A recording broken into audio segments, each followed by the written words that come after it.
2024년 2월 18일 그리고 사순절 첫째 주일 예배를 하나님께 드리십니다.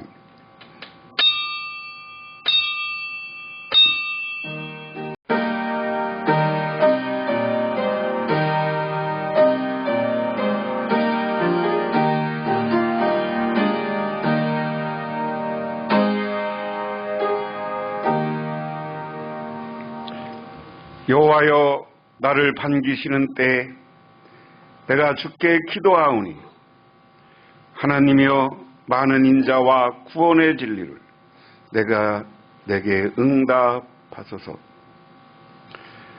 하나님, 이제 하나님의 은혜와 은총을 기억하며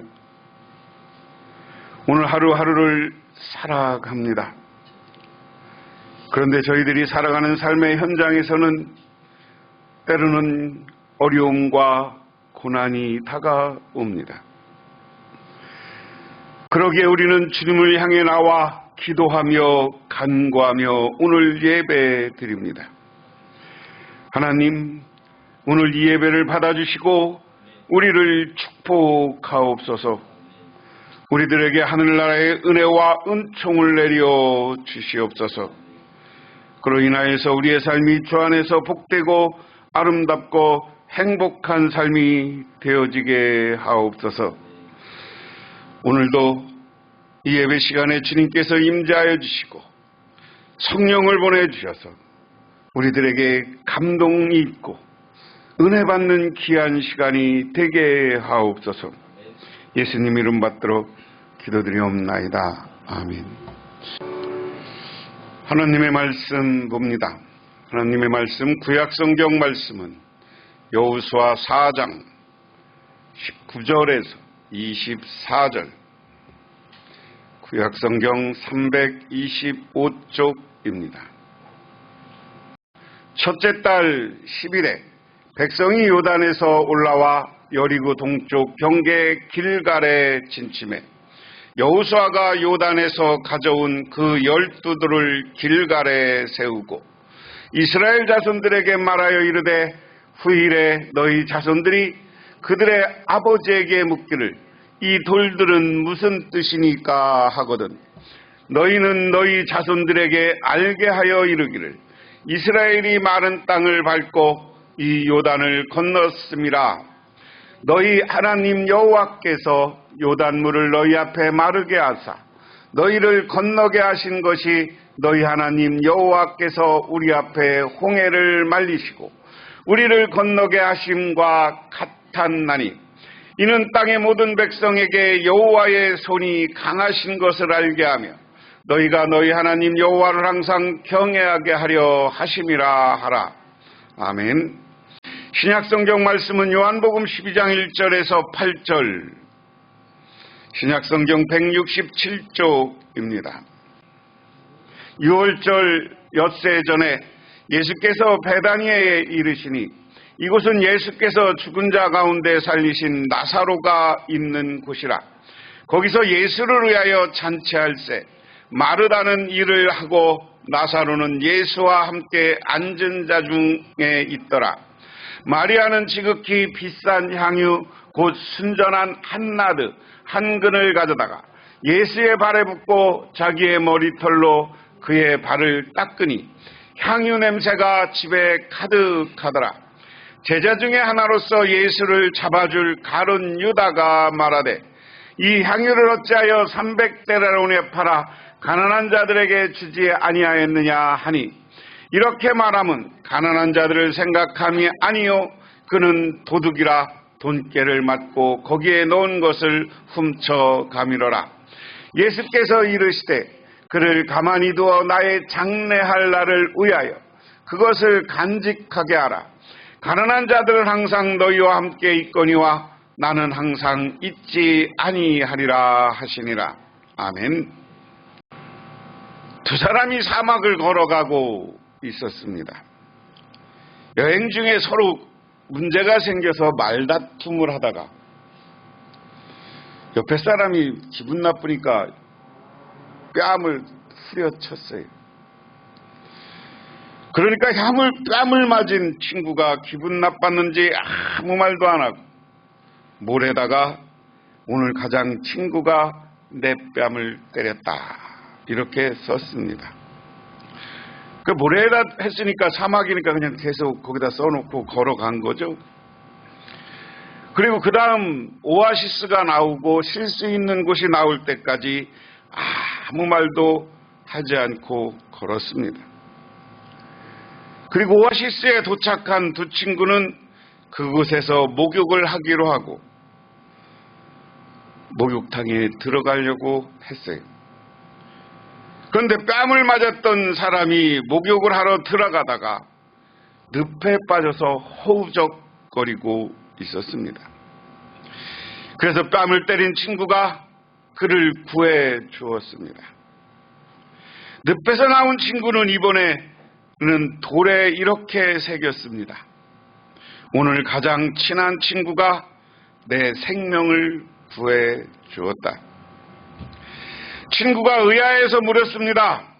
야, 내가 너를 때렸을 때는 모래에다 적었는데 너를 구해줬을 땐 왜 돌에다 새겼니? 그러자 이렇게 대답합니다. 누군가 우리를 괴롭혔을 때 우리는 모래에 그 사실을 적어야 해. 그래서 용서의 바람이 불어와 그것을 지워버릴 수 있도록. 그러나 누군가 우리에게 좋은 일을 해주었을 때는 그 사실을 돌에 새겨야 돼. 그래야 바람이 불어와도 영원히 지워지지 않을 테니까. 이렇게 이야기했습니다. 우리나라의 속담에도 원수는 물에 새기고 은혜는 돌에 새기라는 속담이 있습니다. 가만히 생각해보면 참 맞는 말인데 우리의 삶을 보면 우리는 그것을 거꾸로 할 때가 많습니다. 사람 관계에서 누가 나한테 피해주고 나를 억울하게 한 건 평생 죽을 때까지 기억해. 그래서 제일 평생에 기억나는 게 뭐냐? 여자들이 한 얘기면 아기 가졌을 때 남편이 섭섭하게 해준 것은 죽을 때까지 안 잊어버린대요. 그런데 그거 평생 기억해봐야 별로 좋을 거 없어. 그 생각만 하면 여러분은 왜? 열받으니까. 되도록이면 부부관계에서도 좋은 일만 기억하세요. 오늘 이야기는 뭐냐면 이스라엘 백성들이 무엇을 기억해야 되느냐 하는 겁니다. 지난 시간에 우리가 여호수아를 공부하면서 이스라엘 백성들이 요단강을 건너는 이야기를 했어요. 하나님이 여호수아에게 나타나서 너 이제 요단강을 건너가라. 건너가는데 앞에 법궤를 세우고 너희들은 몇 천보 뒤에 가서 걸어서 따라가라. 그러면 내가 너를 인도하여 줄 것이다. 그런데 어떻게 했어요? 딱 법궤가 가운데쯤 들어가는 순간 엄청나게 흐르던 물이 멈춰섰어. 그리고 이스라엘 백성들이 그 물이 흐르던 요단강을 이 마른 강으로 해서 자신 있게 걸어갔어요. 그리고 그 강을 건넜어요. 그리고 나서 오늘 본문은 건너서 도착한 다음에 이야기를 이야기합니다. 19절에 백성이 첫째 달 열흘에 요단강을 건너 여리고 동편 변두리 길갈에 진을 쳤다. 진을 쳤다는 전에 한번 설명했으니까 기억 여러분 하시고요. 진을 쳤다는 건 하여간 어서 멈춰서 다 이제 쉬거나 우리가 공격할 여리고를 바라보면서 작전회의를 하거나 그랬다는 거죠. 그런데 그때 여호수아는 요단강에서 가져온 돌 12개를 길갈에 세우고 그랬습니다. 이야기는 뭐냐면 이스라엘 백성들이 요단강을 건널 때 각 지파 젊은이들이 한 명씩 돌을 들고 나오라고 그랬어요. 여호수아가. 어디? 요단강 바닥에 있던 돌들을. 그래서 이 바닥에 있던 돌들을 길갈에 도착했을 때 거기다가 12개를 세우는 거예요. 왜 12개요? 12지파가 하나씩 가져오라고 했으니까 12개를 세워. 그리고 이스라엘 자손에게 이렇게 말하였다. 당신들의 자손이 훗날 그 아버지들에게 이 돌들의 뜻이 무엇인지 묻거든 당신들은 자손에게 이렇게 알려주십시오. 이스라엘 백성들이 요단강을 마른 땅으로 건넜다. 우리가 홍해를 다 건널 때까지 우리의 하나님이 우리 앞에서 그를 마르게 하신 것 같이 우리가 요단강을 다 건널 때까지 주 우리 하나님이 요단강 물을 마르게 하셨다. 할렐루야. 무슨 얘기냐? 길갈에 12개를 세웠는데요. 나중에 이스라엘 백성들이 예루살렘 성전이 세워지기까지 한동안 이곳이 성막이 세워졌고 이곳에 와서 예배드리고 하던 장소가 길갈입니다. 그래서 길갈에 그러니까 이스라엘 백성들이 절기마다 오거나 그들이 이동하다가 이 길갈에 와서 부모 자식 간에 돌아다니다가 그 길갈에서 아들들이 아버지 저 돌이 뭐예요? 저 돌이 의미하는 게 뭐예요? 이렇게 묻거든. 야, 그러고단 그렇게 대답해 주라는 거야. 전능하신 하나님이 우리에게 놀라운 은혜를 베풀어 줬어. 이스라엘 우리가 출애굽해서 올 때 하나님이 우리를 홍해를 갈라서 홍해를 우리가 마른 땅으로 만들어서 걸어오게 하셨어. 그리고 뒤쫓아오던 애굽 사람들은 물이 다시 차서 다 죽었어. 그리고 그랬던 것 같이 하나님이 우리가 이 요단강을 건널 때 요단강을 멈추게 해주셔서 똑같이 홍해를 건널 때 바다가 말랐던 것처럼 이 요단강에 내려오는 물이 멈춰지고 그것을 건널 때 바닥이 말랐었어. 우리들가 그래서 걸어갔어. 요단강을 건너왔어. 자, 이 사건을 이야기합니다. 크게 두 가지 사건만 얘기했겠어요. 이스라엘 백성들이 뭐가 물어보면 출애굽해서 홍해 오면서 광야에서 이야기 뭐 이런 이스라엘 과거 이야기 역사 이야기를 했겠죠. 오늘 이스라엘 백성들이 자기 자식들이 아빠 아버지 저 길갈에 있는 12개 돌 저게 무엇을 의미합니까? 묻거든.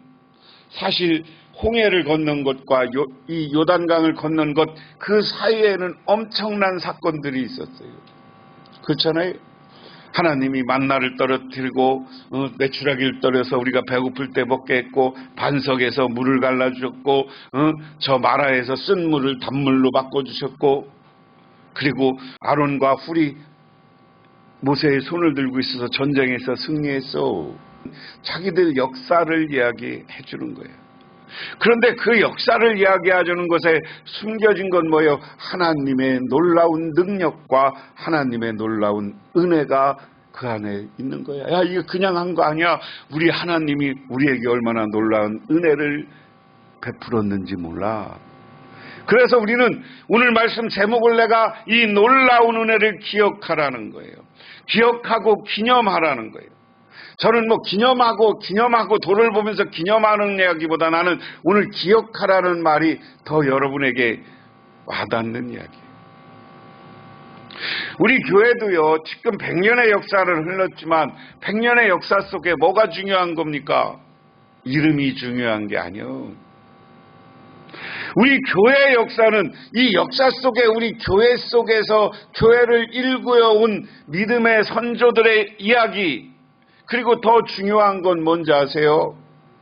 그 속에 우리에게 베풀어졌던 하나님의 은혜와 은총의 이야기가 가득 채워져야 되는 거예요. 저는 요즘에 그 역사를 기억하면서 우리가 그 믿음의 선배들을 따라서 그리고 하나님의 은혜 받았으니까 우리도 열심히 선교하고 전도하고 일하자. 이게 중요한 거예요. 그러다 보면 하나님이 우리 교회에 역사한 것처럼 여러분의 인생 가운데도 하나님의 놀라운 은혜와 은총이 가득 채워질 줄 믿으시기 바랍니다. 그리고 여러분 자녀들에게 그거 간증하는 건데요. 은혜 받은 거 자꾸만 이야기해주고 그걸 여러분들은 기억하세요. 그러면서 24절에 그렇게 하신 것은 땅의 모든 백성이 주님의 능력이 얼마나 강하신지를 알도록 하고 우리가 영원토록 우리의 하나님을 경외하도록 하려는 것이다. 이 말씀이 오늘 24절이 가장 중요한 거예요. 이렇게 길갈에 돌을 세운 것은 잘못하면 길갈 다니면서 이 돌에게 절하라는 게 아니요. 나중에 이런 게 우상화돼요. 우상처럼 생겨요. 교회도요. 아까 역사 이야기했지만 자칫 잘못하면 교회도 어떤 사람이 우상화될 수가 있어요. 저는 단호하게 얘기하는데 우리 한국 교회가 이렇게 쭈그러드는 거에 가장 큰 원인은 큰 교회 목사들이 자기 일을 우상화시켰어요.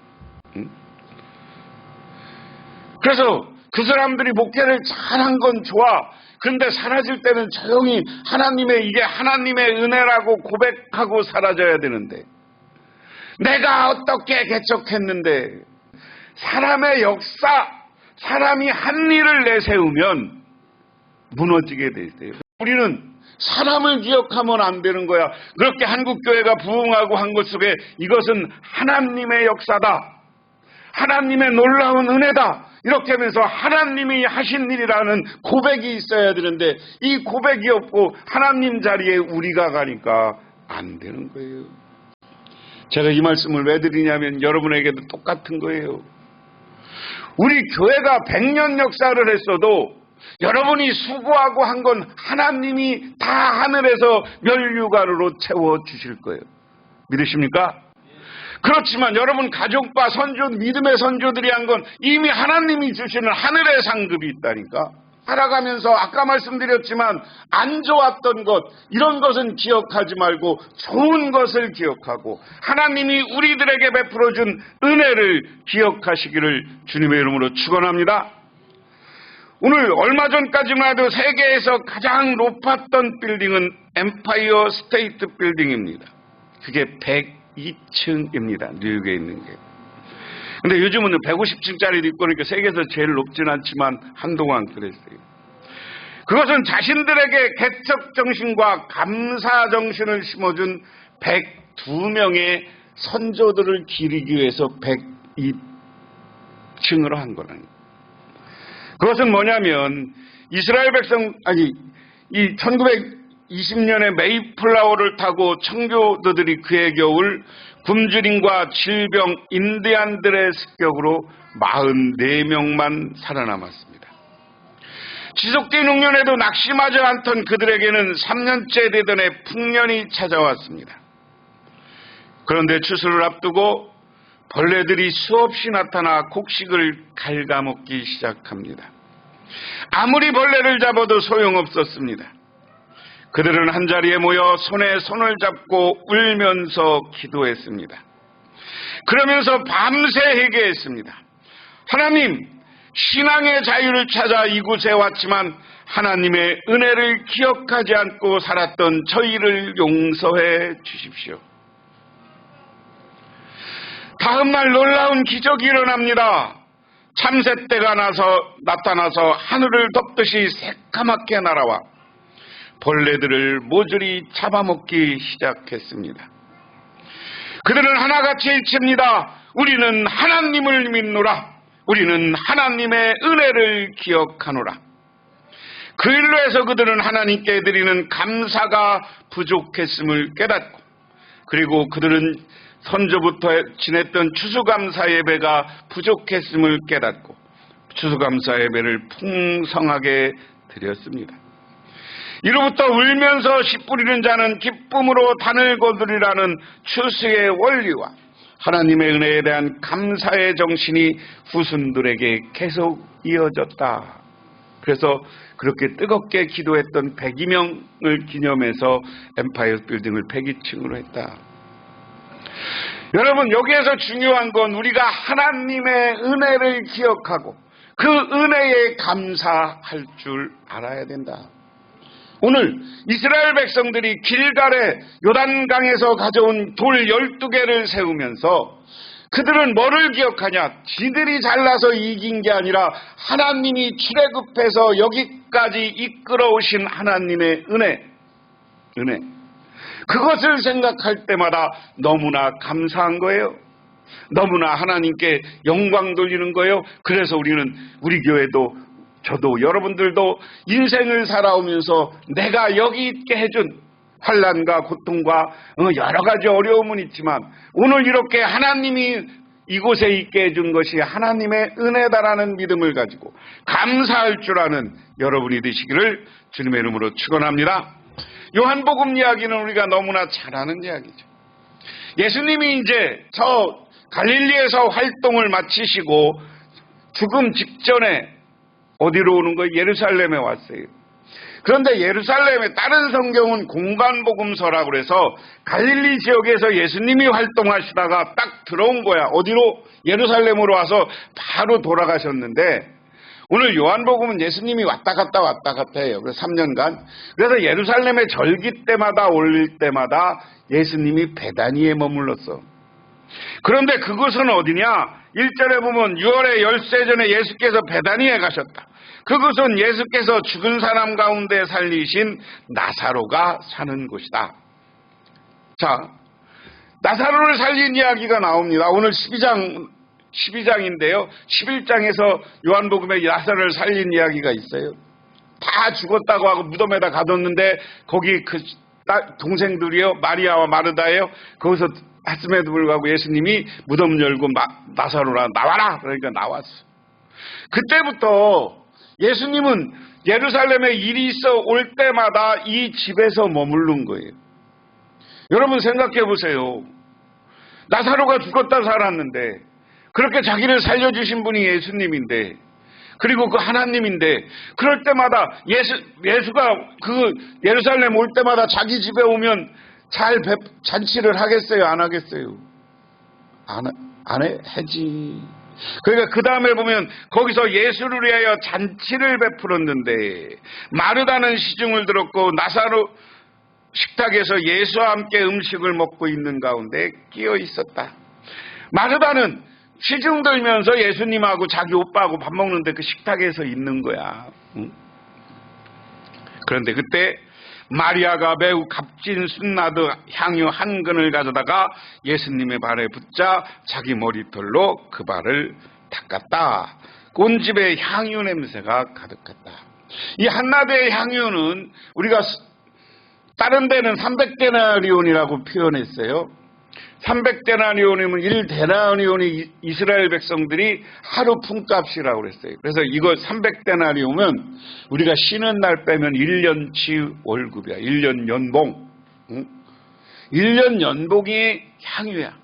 그런데 오늘 마르다는 예수님하고 바쁘고 시중 들기 바빴지만 오늘 마리아는 예수님이 자기의 오빠에게 한 일을 보고 예수님이 갈릴리와 여기저기서 활동하신 일을 생각하고 기억하면서 내가 이분을 위해서 뭘 할까? 그러니까 1년치 연봉이든 향유를 갖다가 깨서 예수님에게 붓고 자기 머리털로 예수님의 발을 닦는 거야. 그 이야기는 뭐냐면 오늘 마리아는 예수님에게 물질도 드리고 또 하나는 자기는 겸손하고 예수님을 높이는 거예요. 다른 사람의 발을 머리로 닦아 머리가 가장 귀중한 건데 이 말은 나는 당신의 발치만도 못하다 하는 표현이기도 합니다. 나는 이렇게 부족하고 당신은 위대한 분이다 하는 겁니다. 그때 여기 보면 우리가 기억할 건 없지만 가룟 유다가 왜 이거 가난한 사람한테 돕지 너 이것을 허비하느냐라고 이야기합니다. 그런데 8절이 중요해요. 가난한 사람들은 언제나 너희에게 있지만 나는 언제나 너희와 함께 있는 것이 아니다. 그러면서 7절에 예수께서 말씀하셨다. 그대로 두어라. 그는 나를 장사할 날에 쓰려고 간직한 것을 쓴 것이다. 이제 예수님이 일주일 후면 죽어 6월절에. 그래서 마지막으로 유대인들의 풍습에는 장사를 지내면 향유와 거기 여러 가지 모략 이런 걸 드리는 풍습이 있어요. 우리는 향을 피우지만 이 나라 풍습에는 향유를 죽은 몸에다 뿌려주는 풍습이 이스라엘은 있었다고. 그거예요. 그래서 그것을 미리 한 것이다. 그러면서 이 말을 다른 말로 바꾸면 우리가 사람이 어떻게 살아요? 우리가 이 땅에 살아가면서 가난한 사람을 돕고 하는 것도 아주 중요한 일이야. 하지만 예수님은 때로는 하나님을 경배하고 하나님의 은혜 감사하고 하나님이 놀라운 예수님이 놀라운 역사와 은혜 자기 오빠를 살려준 이런 이야기를 통해서 그 예수님께 영광 돌리는 것도 중요하다. 믿으십니까? 그러므로 저와 여러분은 오늘 하나님 앞에 놀라운 하나님의 은혜와 능력을 우리가 기억한다는 것은 하나님께 감사해야 되는 거예요. 그것은 찬송하고 예배하고 기도하는 우리 모습이 필요한 줄 믿으시기 바랍니다. 얼마나 중요한 거예요. 누구를 기억하는 거 참 좋은 거예요. 인도에 가면 인도의 최대의 관광지가 어디냐면 타지마을이야. 타지마을. 내가 3번 가봤는데 그게 뭐냐면요, 타지마을을 엄청나게 사람들이 인도에 가면 꼭 가야 되는데 그냥 델리에서 한참 가서 거기 가. 그런데 거기가 사실은 무덤이야. 무덤. 응? 여러분 영화로도 인도 영화로도 여러 번 나왔는데요. 응? 이곳을 정복한 아주 사랑하는 왕이 자기 아내가 아기를 낳다 일찍 죽었어. 그러니까 자기 아내를 기념하기 위해서 최고 화려하게 무덤을 만들어. 그 타지마을 밑에는 조그만 강이 흘러요. 그리고 자기는 왕궁을 어디다 짓느냐면 타지마을이 보이는 곳에다가 왕궁을 만들고 자기가 기거하는 곳에서 그 자기 부인이 죽은 왕궁이 딱 보이는 데다가 창문을 만들어 놨어요. 그래서 이게 인도 가면 타지마을과 그 왕궁을 같이 관광을 합니다. 그런데 나중에 아들이 열받아갖고 쿠데타를 하고 아버지를 거기다 그냥 처박아 놨어. 아버지를 거기다 폐쇄해놓고 그 왕궁, 자기 저기 보이는데, 엄마도 아니었죠. 부인이 많았으니까. 거기다가 왕만 막아놔서 맨날 창문 보고 평생을 자기 부인만 기억하다가 죽었다. 이게 이제 인도의 유명한 이야기입니다. 멋있잖아요. 자기 아내를 사랑하니까 그를 위해서 지금도 수없이 많은 관광객이 오는 무덤을 만들고 자기는 그 부인을 기억하면서 그 왕궁이 있는 그 무덤을 맨날 평생 거기만 아침 저녁 우리 일어나서 거기만 바라보다가 죽었다는 거 아니야. 사람도 누가 자기한테 좋은 일하고 자기 아내를 얼마나 사랑했으면 그렇게 화려한 유적을 남기는데, 우리는 하나님의 받은 은혜가 크기 때문에 늘 그 하나님의 은혜를 기억하고 그 하나님의 은혜에 감사하며 하나님께 경배하며 살아가는 저와 여러분이 되시기를 주님의 이름으로 축원합니다. 그래서 오늘 이스라엘 백성도 오늘 향유를 뿌리는 마리아, 하나님이 너무나 감사해서 그분을 다해서 최선을 다해서 물질을 드리고 또한 자기 하나님에게 찬양하고 영광 돌리는 삶을 살았는 줄 믿으시기 바랍니다. 기도하겠습니다. 하나님 아버지 고맙습니다. 오늘 저희들 주님께 나와 이렇게 경배하며 찬양하며 영광을 돌립니다. 이렇게 오늘 예배드리는 것은 하나님이 우리에게 베풀어 주시는 놀라운 은혜와 은총을 기억하며 이렇게 하나님을 경배하옵나니 하나님 우리 예배를 받아주시고 우리를 축복하옵소서. 예수님 이름 받들어 기도드리옵나이다. 아멘. 지금은 우리를 죄 가운데서 구원해 주시고 첫 번째 부활로서 참된 승리의 모습을 보여주신 우리 주 예수 그리스도의 은혜와 온 우주를 창조하신 성부 하나님의 사랑하심과 우리 삶 가운데 찾아와서 우리 이끌어가시는 성령님의 인도하심이 주님께서 베풀어 주시는 놀라운 은혜와 축복을 기억하며 살기로 결단하고 들어가는 우리 복명교회 모든 성도님들과 그 가정 위에 영원토록 함께 하시기만을 간절히 축원하옵나이다.